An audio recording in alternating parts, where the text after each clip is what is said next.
Juunioride käsipallikoondise peatreener Rein Suvi. U20 koondis täna pidas treeningkohtumise Põlva Servitiga. Kuidas sa selle mänguga rahule jäid? Meeldiv see, et me saime nagu terve meeskonnaga nüüd kokku, üksikud erandid välja arvatud.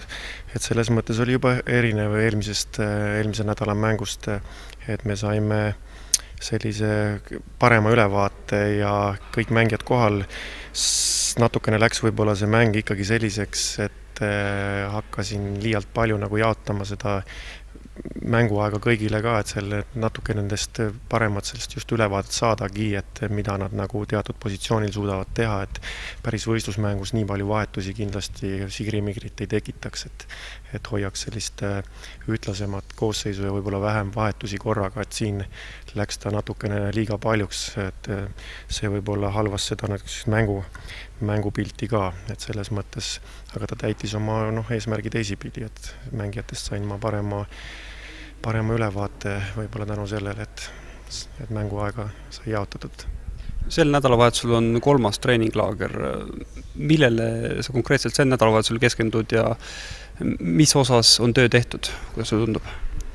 Eks me keskendume ju kokkumängule, et nüüd on olemas meil Hispaaniast naasnud nooremad poisid.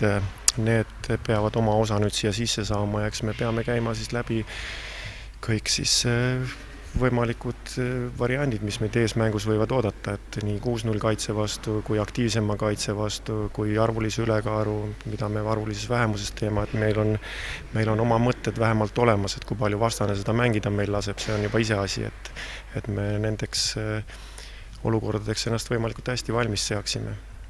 Kas koduste treeninglaagrite käigus sa juba vaatad vastaste mängu ka või on üldse mingisugust infot sul vastaste mängu kohta, mingit videomaterjali?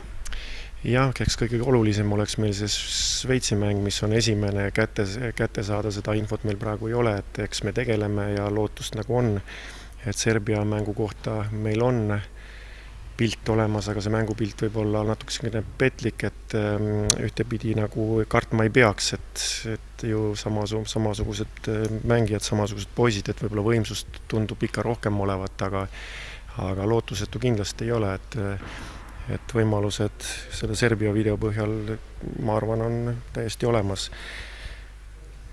Kuidas meie mängijate tervisega on? Kas on vigastustega ka kellelgi probleem? Ja neid pisivigastusi on päris mitmel, aga meil on laagris füsioterapeut olemas ja ma arvan, et saavad siis koostöös temaga ennast rea peal hoida. Eks me jälgime ka neid treeningprotsessis, et neid ära liiga ei teeks. Laagrite põhjal, kuidas tundub, silm ikka särab poistel? Ja alati tahaks paremat ja võib-olla ka siin mängus mingil hetkel näed, et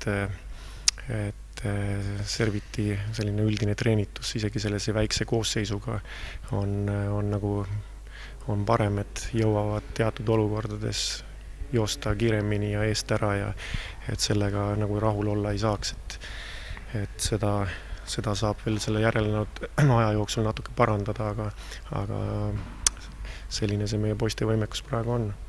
Aitäh! Nii purgis.